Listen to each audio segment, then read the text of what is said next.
સર્વેની માયને સર્વેથી ન્યારો, સર્વેનો પ્રેરક પોતે, પોતા સિવાય કાંઈ આવ્યું? સર્વેમાં છે, પાછો સર્વેથી ન્યારો છે, બારે છે ને અંદર પણ છે. પછી અળગો અને વળગ્યો, આ સૌમાં સળગો. અળગોય છે અને પાછો પોતાને વળગેલોય છે. અને અગ્નિરૂપી બધાયમાં સળગેલો વ્યાપક છે. અગ્નિરૂપી જુદો ક્યાંય નથી, આઘો ક્યાંય નથી, ક્યાંય શાસ્ત્રોમાં મળશે નહીં, ક્યાંય પુરાણોમાં મળશે નહીં. પોતામાં ખોજો, બીજે ક્યાંય મળવાનો નથી. આપમાં જ ખોજો.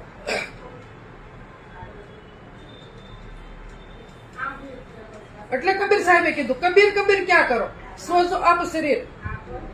આ 5 ઇન્દ્રિયને વશ કરો તો પોતે દાસ. પોતાનું પેલા ઉપાડો, પછી તમે આગા બોલો ને જાશો, પોતાનું શરૂ કરો. એની ઉપર રહ્યો, એ રસ્તો આપ્યો છે.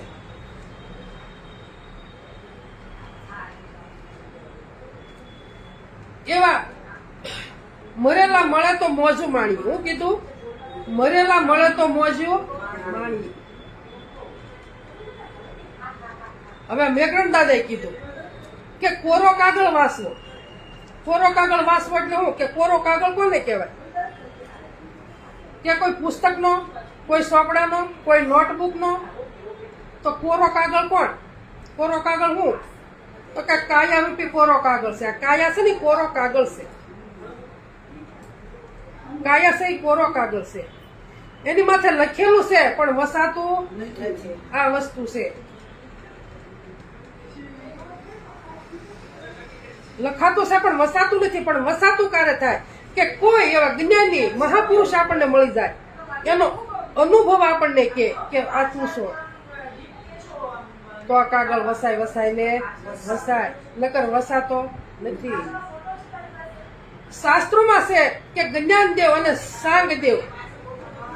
જ્ઞાનદેવ છે જ્ઞાની પુરુષ હતા અને સાંગદેવ છે સિદ્ધ પુરુષ હતા.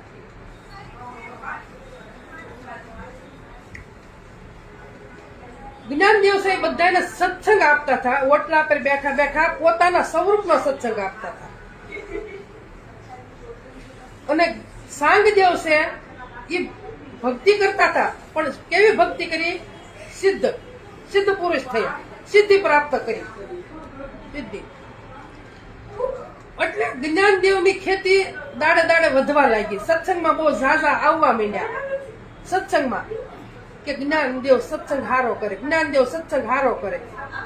એટલે એની ખેતી દાડે દાડે વધતી જાય છે. અને સાંગદેવને ખબર પડી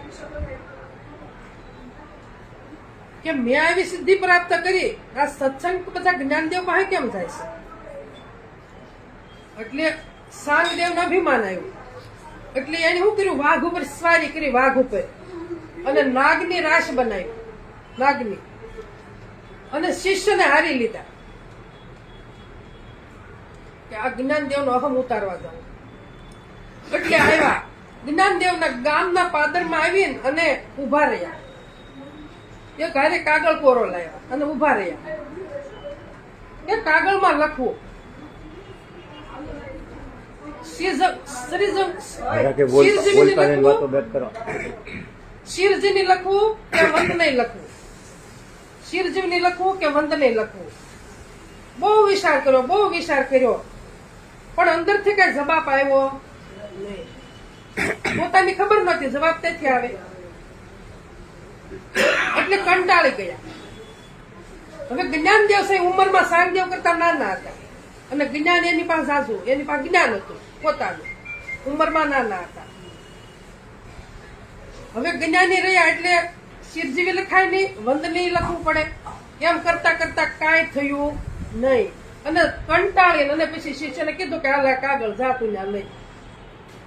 એટલે શિષ્ય કાગળ જ ગયા જ્ઞાનદેવ પાસે. એટલે જ્ઞાનદેવ આવતા જોયા, હાથમાં કાગળ છે.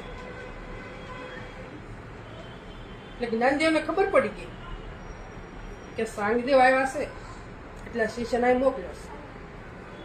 એટલે ઓટલાને કીધું હાલ સાંગદેવને મળવા જાવ. એટલે જ્ઞાનદેવ સાહેબ ઓટલા સાથે સાંગદેવ પાસે આવ્યા.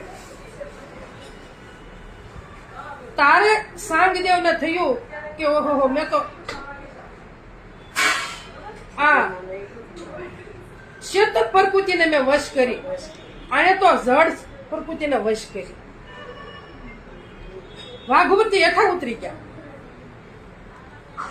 હાથ જોઈને કે હું તો મારી જાતને હું મહાન માનતો હતો, પણ મહાન હાશે હું નથી. પછી કીધું કે યે સાંગદેવ, તમે જગતમાં પૂંજાણા અને જગતને નમાવ્યા કર્યા. હું કીધું? તમે જગતમાં પૂંજાણા અને જગતને નમાવ્યા કર્યા, પણ તમારી ભક્તિમાં ધૂળ પડી.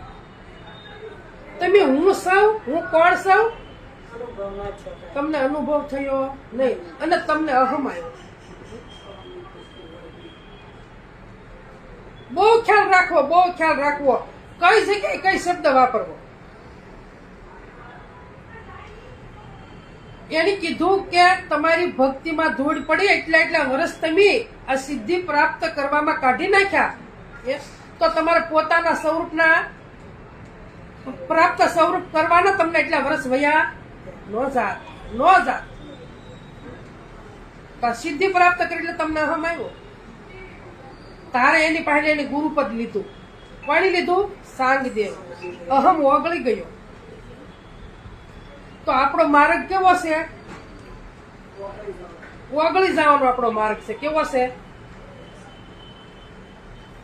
એટલે કીધું અનુભવ્યાનો ઉપદેશ સમજો તો સમજાશે. આવરણ નહીં આવે લેશ. કયું આવરણ નહીં આવે? આ બહારનું આવરણ નહીં આવે. એટલે કયું આવરણ નહીં આવે? તીર્થનું, યાત્રાનું, આ ભક્તિ માર્ગનું. ભક્તિ માર્ગમાં તો હતા જ કે, પણ હવે આપણે ક્યાં આવ્યા? આ બધા આવરણો છે.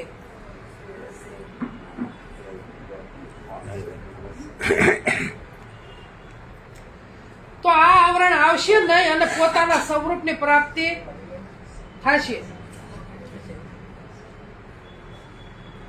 સ્થૂળ સૂક્ષ્મ ને કારણ